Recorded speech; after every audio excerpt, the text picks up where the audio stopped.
तो इंडिया गठबंधन में सीटों पर छिड़ी जंग के बीच एक नया फार्मूला तैयार हुआ है। हालांकि इस फार्मूले में कितना दम है इस पर कुछ कहा नहीं जा सकता, लेकिन उत्तर प्रदेश में इंडिया गठबंधन के साथियों ने जो बीच का रास्ता निकाला है उस पर सिर्फ कांग्रेस की सहमति का इंतजार है। दरअसल कांग्रेस और समाजवादी पार्टी की बैठक में सीटों का प्रपोजल रखा गया।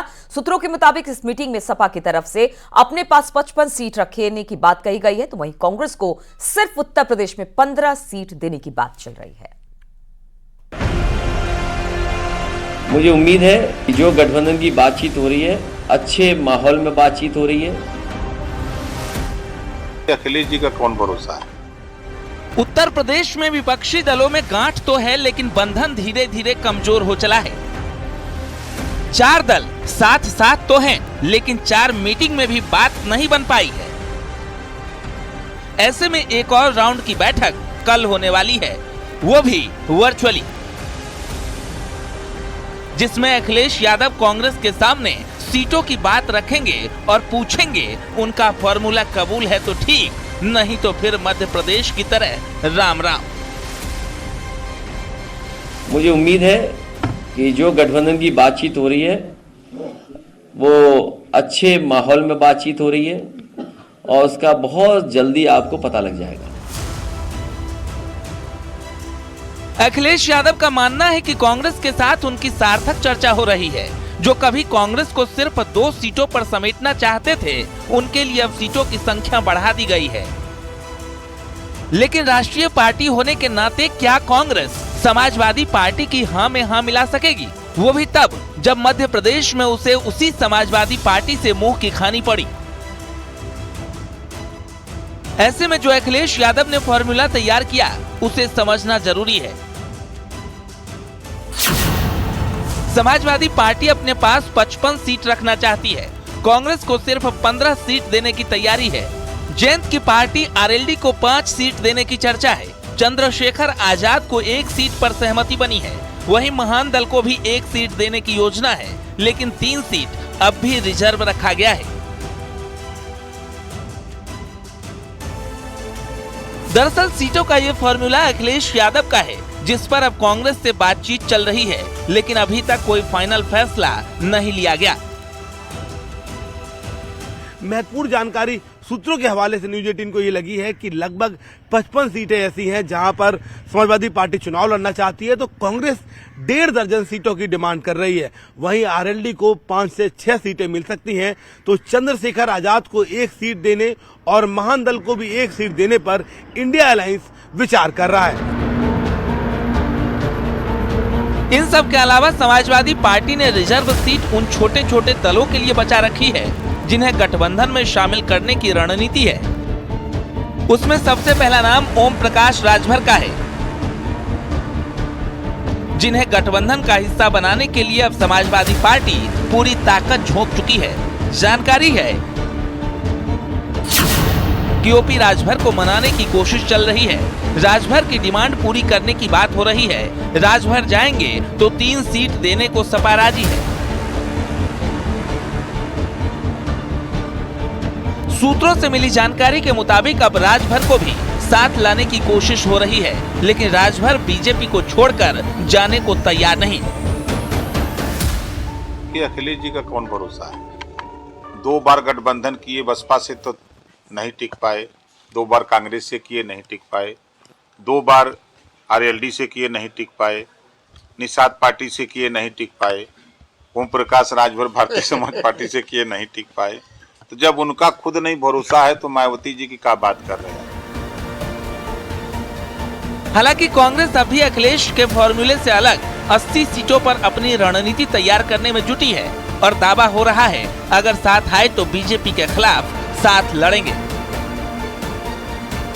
सभी राजनीतिक दल उत्तर प्रदेश की सभी सीटों पर तैयारी कर रहे हैं। कांग्रेस पार्टी भी कर रही, समाजवादी पार्टी भी कर रही, दूसरे भी कर रहे हैं, क्योंकि जो भी इंडिया गठबंधन का प्रत्याशी हो उसको सभी राजनीतिक दल के नेता कार्यकर्ता लड़ाएं। ये पहले भी कई गठबंधन हुए हैं, 2019 में भी इनका सबका गठबंधन था, तब भी हम 303 सीट लेकर के और एनडीए 330 सीट लेकर के हमने सरकार बनाई थी। अब भी ये क्योंकि जनता में इनकी क्रेडिबिलिटी समाप्त हो गई है सब।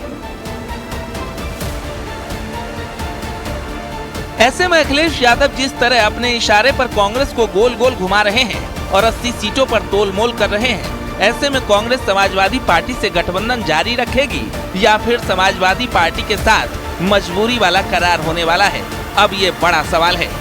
Bureau report, news 18।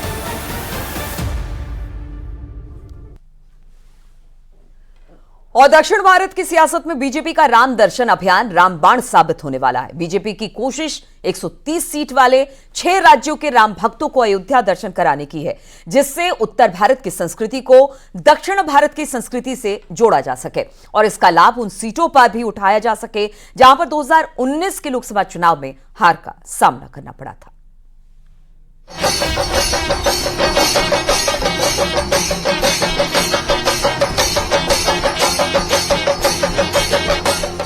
तेलंगाना में कांग्रेस की सरकार बनने के बाद उत्तर और दक्षिण की सियासत जोर पकड़ चुकी है।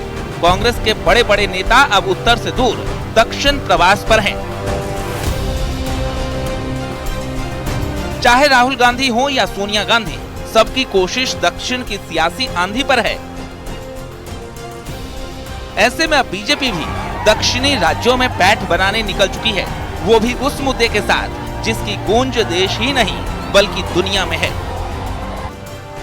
2014 से विजय रथ पर सवार बीजेपी ने विपक्ष के कई किले ध्वस्त कर दिए। विपक्ष के उन गढ़ को भी तहस नहस कर दिया जहां कभी परिवार का बोलबाला था।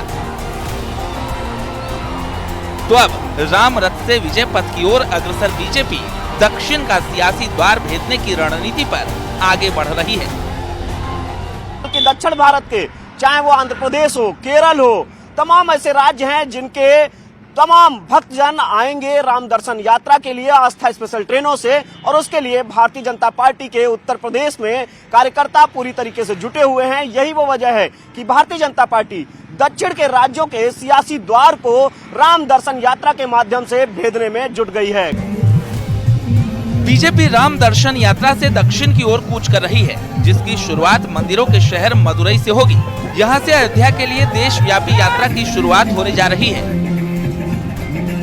बीजेपी आस्था स्पेशल ट्रेनों से तमिल भाषी 25,000 राम भक्तों का पहला जत्था अयोध्या लाएगी। यही नहीं, आंध्र प्रदेश, कर्नाटक, तेलंगाना, केरल और पुडुचेरी से लाखों श्रद्धालु रामनगरी अयोध्या आएंगे।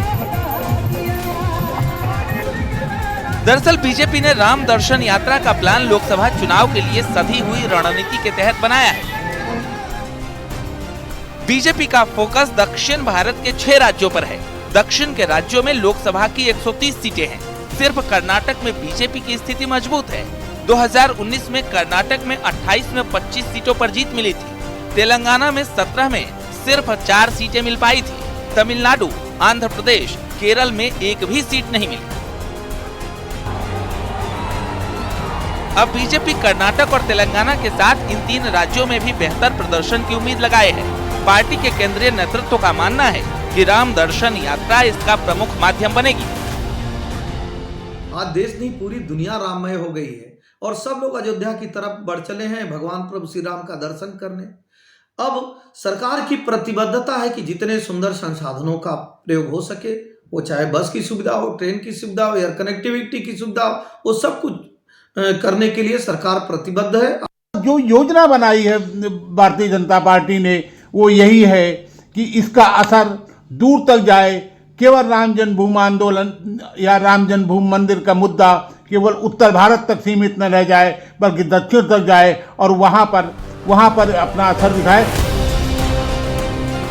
नए और भव्य राम मंदिर में रामलला के दर्शन के माध्यम से पार्टी ने राज्यों के लाखों मतदाताओं तक अपनी सीधी पहुंच बनाना चाहती है। इसमें हर वर्ग के लोग शामिल होंगे, जिनके आने जाने, ठहरने और खाने का पूरा खर्च बीजेपी उठाएगी।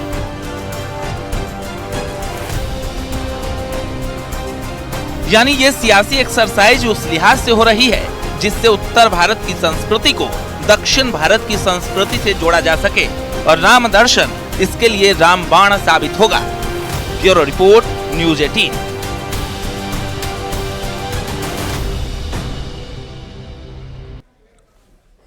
प्रधानमंत्री मोदी इन दिनों राम पथ से विकास पथ पर अटल है। प्रधानमंत्री का मन भले ही अयोध्या में हो, लेकिन देश भर में वो विकास का रोडमैप तैयार कर रहे हैं, जिसकी तस्वीर आज कल मुंबई से आई, जहां पर उन्होंने अटल सेतु का उद्घाटन किया और विकास का संदेश देश के कोने कोने तक पहुंचाया। मैं आग्रह दोहराऊंगा कि राम मंदिर में प्राण प्रतिष्ठा के पावन अवसर के निमित्त देश के सभी मंदिरों में, सभी तीर्थ क्षेत्रों में स्वच्छता अभियान चलाएं, अपना श्रमदान करें।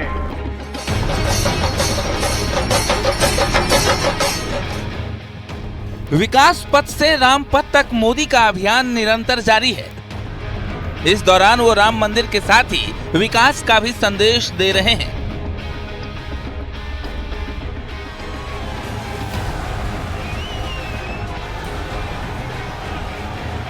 और बता रहे हैं कैसे 9 साल में बीजेपी सरकार ने देश के कोने कोने में विकास की तेज रफ्तार गाड़ी दौड़ा दी, जिसकी तस्वीर मुंबई से आई। यहां उन्होंने भारत के सबसे लंबे समुद्री पुल का उद्घाटन किया, लेकिन उससे पहले वो नासिक के काला राम मंदिर से देश के करोड़ों राम भक्तों को संदेश देने पहुंचे। 22 जनवरी तक हम सभी देश के तीर्थ स्थानों की, मंदिरों की साफ सफाई करें, स्वच्छता का अभियान चलाएं। आज मुझे कालाराम मंदिर में दर्शन करने का, मंदिर परिसर में सफाई करने का सौभाग्य मिला है। सभी राम भक्तों को, देश भर के राम भक्तों को, उत्तर प्रदेश के विशेष करके राम भक्तों को मेरा हाथ जोड़ करके प्रणाम के साथ प्रार्थना है, मेरा आग्रह है कि 22 जनवरी को एक बार विधि पूर्वक कार्यक्रम हो जाने के बाद 23 तारीख के बाद अपनी सुविधा के अनुसार वो अयोध्या आए। राम मंदिर में और इसी के साथ यहां पर वक्त हो चला छोटे से ब्रेक का। जल्द हाजिर होंगे कुछ और खबरों के साथ।